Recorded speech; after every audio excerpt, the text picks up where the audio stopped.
এটা কে এসছে? তুমি কে?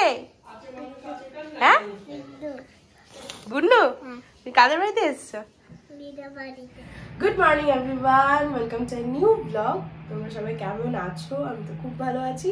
তো চলো, আজকে 26 ফেব্রুয়ারি, সোমবার। আজকে আসছে দিদি। তো সকালটা খুব ভালোভাবে শুরু করতে হবে, সারাটা দিন খুব সুন্দর হই হই করে কাটবে। ওরা আসবে, বাচ্চাগুলো, তো খুব এক্সাইটেড। ওরা আসলে তো ভালো লাগে, ব্লগগুলোও ভালো হবে। দেখতে থাকো ব্লগগুলো, কেউ মিস করো না।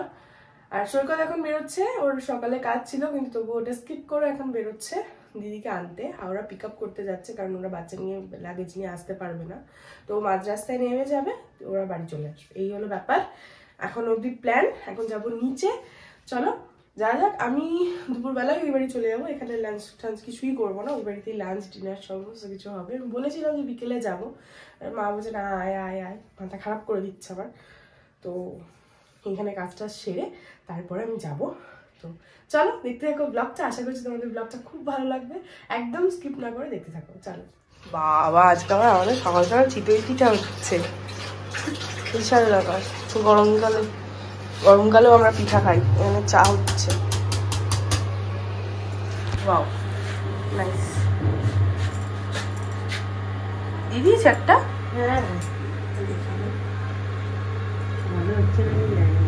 ও মা, বন্ধ করে দিলাম, হয়ে গেলে তো দেখাচ্ছি।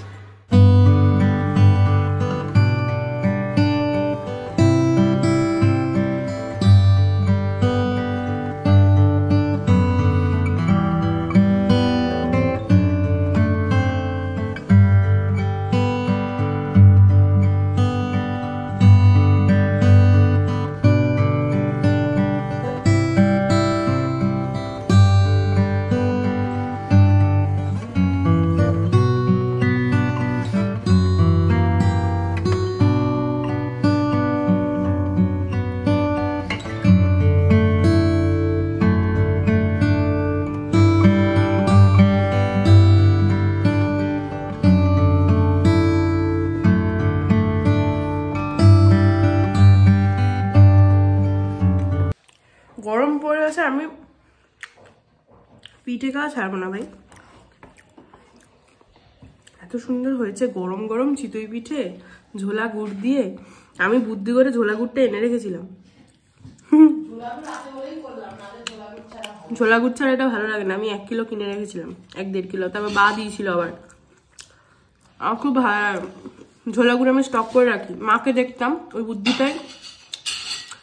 স্টকে রাখলে ভালো, রুটি দিয়ে, তরকারি না থাকলে রুটি দিয়ে, গরম রুটি দিয়ে, পরোটা দিয়ে খাওয়া যায়।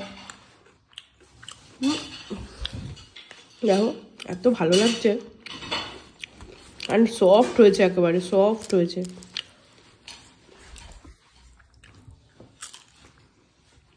তো ওপরে চলে এসেছি, সৈকত বেরিয়ে গেছে, অনেকক্ষণই হলো। আমি ব্রেকফাস্টে আজকে ওই পিঠেই খেলাম, খেয়ে দিয়ে চলে এসেছি ওপরে। এখন ঝটপট করে কালির ভাতটা করবো, রাত্রেবেলা খাবে। তো আমি করে রেখে একবার ওই বাড়ি যাবো, একটু পরেই করবো। স্নান করতে হবে, তার আগে ঘর দোরগুলো পুরো ক্লিন হয়ে গেছে, মানে ঘর দোর ঝাড়পোছ হয়ে গেছে, শুধু বিছনাটা ক্লিন করব। করে প্রচুর জামা কাপড় আছে, ওগুলো আয়রন করবো, ঢোকাবো ওয়ার্ড্রপে। অ্যান্ড ওয়াশিং মেশিনে কাচতে দিয়েছিলাম, সেগুলো মেলবো, মেলে তারপর স্নানে যাবো। ঠিক আছে, তো দেখা যাক কত তাড়াতাড়ি করতে পারি। চলো দেখতে। কাঁচা হয়ে গেছে সব, এবার মেলে দেবো। এই ওয়াশিং মেশিন না থাকলে আমি যে কি করতাম সেটাই ভাবি।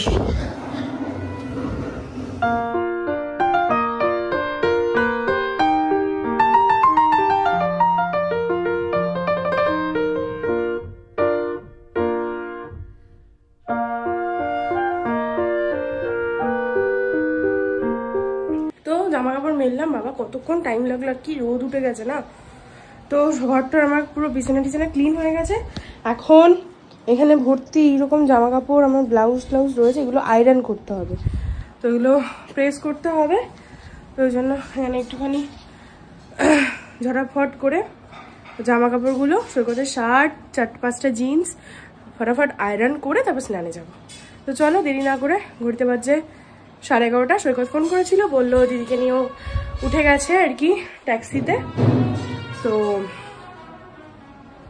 আমাদের পাশের মানে পেছনের বাড়ি, তার বাড়িতে তারপরের বাড়িতে আর কি বিয়ে লেগেছে, বিয়ে হচ্ছে কারোর বিয়ে। তো সকাল থেকে একদম বাজনা বাজছে, সানাই বাজছে, পুরো বিয়ে বিয়ে ফিলিংস হচ্ছে। সৈকত বলছে দেখো 2 বছর আগে আমাদের বাড়িতে এরকম সানাই বাজছিল না। হ্যাঁ ঠিক ঠিক। যাই হোক, জোকস অ্যাপার্ট, এখন তাড়াতাড়ি করি। দিদি ওদিকে চলে আসবে 12:30-র মধ্যে, 12টার মধ্যে ঢুকে যাবে। আই হোক 12:10-15-র মধ্যে, আমিও 1টার মধ্যে চলে যাবো আশা করছি। তো চলো দেরি না করে ঝটপট যাওয়া যাক।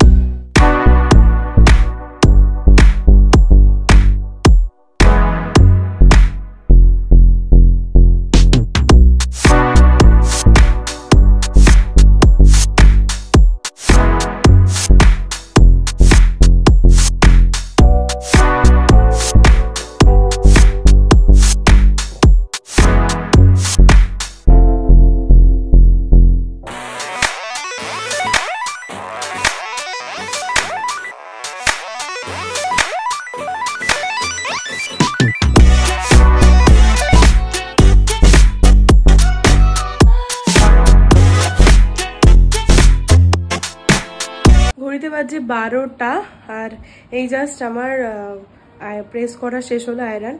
তো টিভি দেখতে দেখতে আস্তে আস্তে আস্তে আস্তে করছিলাম। আর খাটে না নিচু হয়ে করতে হয়, তো একটুখানি কি বলবো, কোমর ধরে যায় একেবারে বেশি জামা কাপড় থাকলে। তো আমাদের একটা আয়রন টেবিল নিতেই হবে। দেখা যাক কবে নেওয়া হয় না, খেলে খেলে ভুলে যাওয়া হয়, কাজ চালানোর মতো হয়ে যায় আর কি। এই যে হয়ে গেছে জামা কাপড় একদম আয়রন, মানে একদম লন্ড্রির মতো করতে পারি না, বাট কাজ চালানোর মতো হয়ে যায়, হয়ে গেছে সব। এই হচ্ছে ব্যাপার। চলো ঝট করে চানটা করে আসি, স্নানটা সেরে তারপর রেডি হয়ে বেরোবো। বাইরে বেশ রোদ উঠেছে, মারাত্মক রোদ। আমি জামা কাপড় আমার মনে সত্যিও গেছে, বাট আমি আর এখন তুলছি না, তুললে দেরি হয়ে যাবে। স্নান টান সেরে কালির ভাত একবারে করে রেখেই গেলাম, কারণ আসতে আমাদের লেট হবে, যেহেতু আমরা ডিনার করে ফিরবো ওই জন্য। ঘড়িতে বাজছে ওই 1টা বাজতে তোমার 10 মিনিট বাকি। তো এখন বেরোচ্ছি, চলো যাওয়া যাক। বাচ্চা দুটো উদ্ধৃতি করছে ওখানে ওই বাড়িতে, দেখা যাক। চলো, ভালোই কাটবে আজকের দিনটা, মানে আজকের থেকে আর কি। চলো যাওয়া যাক। বেরিয়ে গেছি আমি, দেখি ওদের জন্য একটু নেওয়া যায়, ফ্রুটি মুটি খাবে, নিয়ে নি। চলো যাওয়া যাক। এটা কে এসছে? তুমি কে? হ্যাঁ গুন্নু, তুমি কাদের বাড়িতে এসছো? হ্যাঁ রিতার বাড়িতে। ও রিতার বাড়িতে এসছে। আর এই যে টিভি দেখতে ব্যস্ত, টিভি না ফোন। তুমি কি একটা জিনিস নেবে?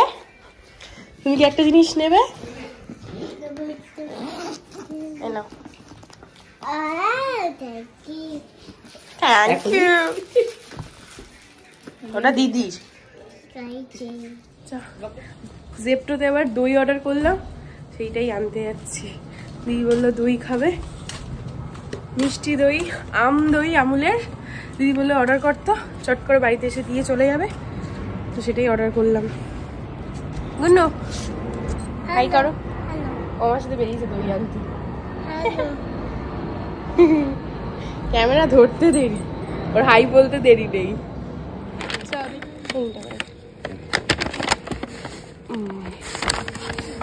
ধরো, 2 হাত দিয়ে ধরো, পারবে ধরতে? নেওয়া হয়ে গেছে। এই যে 1 ব্যাগ দই। চলো খাওয়া দাওয়া করে দই খাবো। সিজনের প্রথম পাট শাক খাবো আজকে।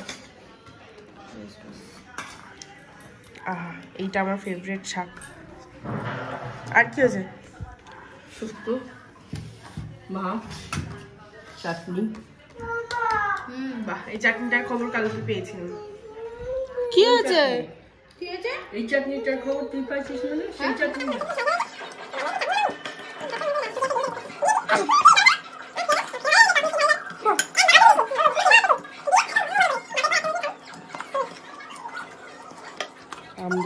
বলো ভালো, খুব ভালো। হ্যাঁ ও এই দেখো গুন্নু, তুমি কি খেলে? ম্যাগি। আর এই সারাদিন ধরে টিভির মাথা খেয়ে নিচ্ছে। সারাদিন টিভি, কিছু বল। ছুটি হয়েছে কি টিভি দেখবো না, পড়বো না, পড়তে বলেনি কেউ, টিভি দেখ। গুন্নু দি সারাদিন টিভি দেখে যাচ্ছে। ওর তো এখনো পড়া আছে, ওর তো এক্সাম। আচ্ছা এখানে সবাই গল্প করছি আমরা। এই যে দি রান্না করছে। কি হচ্ছে রান্না?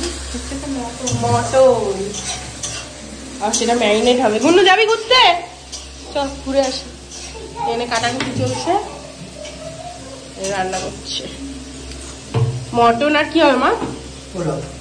পোলাও। বাবা বিশাল ব্যাপার। বেরোচ্ছি, সৈকত এসে গেছে যে তাড়াতাড়ি। গুন্নুকে নিয়ে একটু বেরোচ্ছি, যাচ্ছি একটুখানি দেখি। গুন্নু চলো। কে এসছে? কে এসছে? সৈকত, চলো দৌড়ে যাও। ওই যে সৈকত এসছে, সৈকত এসছে তাড়াতাড়ি। তো বললাম যে চলো। ও কালকে দিদি শ্বশুরবাড়ি চলে যাবে, দুদিন থাকবে না। বাবি আমার কাছে থাকবে যেহেতু, তো ভাবলাম ওকে নিয়ে একটু ঘুরে আসি, ওর মনটা ফ্রেশ হবে, ওই জন্য আর কি। আর হাত ধর, চলো যাওয়া যাক। এমনি কোথাও দূরে কোথাও যাবো না, একটু কাছে পিঠি স্পিন মেরে আসবো। এই যে চলো। যাবি ঘুরতে? যাবি? দেখো মুখটা করছে, দেখো। চা এই যে আমরা বেরিয়ে একজ্যাক্ট কোথাও না, খালি ঘুরলাম, স্পিন মারছি। এই যে গুন্নু হাই করো। ও তাতেই খুশি। ডাল বড়া নিচ্ছি এখানে। জোরে বলো, শুনতে পেলো না। এখানে হুজ্জুতি চলছে। ও আমার থেকে 4টে নিয়েছে, 8টা না পেলে আমি ওকে ছাড়বো। 4টে নিয়েছো তুমি? আটটা নিতে পারবি না আমার কাছ থেকে। ও আমার আটটা নিতেই পারবি না। বাবা একটু মিউট করো, মিউট করো। দেখো আমাকে শেয়ার দিচ্ছে না। হ্যাঁ হ্যাঁ, শেয়ার শেয়ার দিচ্ছে না। তুমিও শেয়ার করো, তুমিও খুলে শেয়ার করো। আসতেই তো আছে। মুখটা করবে দেখো, মুখটা করবে দেখো। তুমিও খোলো, খুলে শেয়ার করো। বাবাকে দেখুন, বাবা গেলে শুয়ে গেলে আমরা ঘরে আসবে, করে গেলে আবার দেবো স্কুল। মিউট কর না বাবা। যাবে। একটু এগিয়ে আসো মা, একটু এগিয়ে আসো। এই এই যে আজকে ডিউটি খাওয়ানোর, ওখানে বাবি খাচ্ছে, আর এখানে ওকে খাইয়ে দিচ্ছি মটন আর ভাত, সেদ্ধ ভাত আর মটন। আর ওদিকে বাবি খাচ্ছে হ্যাঁ চিকেন দিচ্ছি। দিদি শক্ত রে মাংস, ও চেবাবে কি করে? দাদা একটু হবে মনে হয়। দিদি ওয়াও, রাতের মেনু তো জমে গেল পুরোপুরি। পোলাও, তার সাথে আবার মাটন, তা আবার এরকম গরম গরম। চলো খাওয়া যাক। এবার ভাই হাড়টা তো ছাড়। মটন খেয়ে যদি হাড়ি নাচি বললাম, তাহলে মটনের সেই মজাটাই পাওয়া যায়। বেরিয়ে গেছি আমরা, কারণ যাওয়ার সময় বাবিকে নিয়ে যাচ্ছি। ঘড়িটা 10টা 10-15 মতো বাজে। আর আজকে আবার ঠান্ডা পড়েছে। হ্যাঁ ভালো ঠান্ডা আছে, হালকা ওয়েদার। তো বাবি এখন দুদিন আমার কাছে থাকবে, কারণ কি মা দিদি গুনু যাচ্ছে জয়নগর। অ্যাকচুয়ালি ভুট্টাদের বাবার শরীরটা খুব খারাপ, তো মানে অনেকটাই খারাপ, তো দেখতে যাবে দিদি। আর যেহেতু আমাদের চলে আসার একটা ব্যাপার ছিল, তো ওই জন্য আমি আর গেলাম না, বাবিকেও নিয়ে যাচ্ছি না। কারণ ফেরার সময় ট্রেনে প্রচণ্ড ভিড় হয়, আর ওখানে একা একা থাকতেও পারবে না, যেতে চাইছে না। ঠিক আছে, কেউ নেই, পুরো বাড়ি ফাঁকা, ওর একা একা লাগবে, বোর লাগবে। যাই হোক, এখন আমার বাড়ি যাচ্ছি। ঘড়িতে বাজে 11টা, বাজেনি 10:45 মতো। বাচ্চাগুলোকে খাওয়া দাওয়া মানে খেতে দেওয়া হয়ে গেছে আর কি, সৈকত গেছে। আর ওপরটা কেমন গুমুট হয়ে রয়েছে। আমি একটু ছাদে এসে দাঁড়ালাম, চেঞ্জ করব, তারপরে শোবো, তাড়াতাড়ি শুয়ে পড়বো আজকে। তো চলো, আজকের ব্লগটা আশা করছি তোমাদের ভালো লেগে থাকবে। অনেকদিন পর তোমরা আমার ব্লগে গুন্নু, বাবি, দিদি সবাইকে দেখতে পেলে, একসাথে দেখতে পেলে সবাইকে। তো আশা করছি ভালো লেগে থাকবে। ভালো লাগলে একটা প্লিজ লাইক, কমেন্ট, শেয়ার করে সাবস্ক্রাইব করে দিও চ্যানেলটাকে। এইভাবে পাশে থেকো, সাথে থেকো, আর ভালোবাসতে থেকো। আর কি বলবো, একটু সাপোর্ট করো, তোমাদের সাপোর্টের খুব দরকার আমাদের, কারণ আমাদের তো কোনো ফেস ভ্যালু নেই। আর যাদের ফেস ভ্যালু নেই তাদের এই প্রফেশনটা খুবই কঠিন একটা প্রফেশন। তো বলবো একটুখানি সাপোর্ট করো, যাতে একটু এগিয়ে নিয়ে যেতে পারি ফ্যামিলিটাকে, অনেক বড় জায়গায় দেখতে চাই। তো প্লিজ সাপোর্ট করো। যাই হোক, ভালো লাগলে একটা লাইক করে দিও, কমেন্ট করে দিও। টাটা, দেখা হবে নেক্সট ব্লগে, মানে কালকের ব্লগে। ততক্ষণের জন্য সবাই খুব ভালো থেকো, সুস্থ থেকো। টাটা।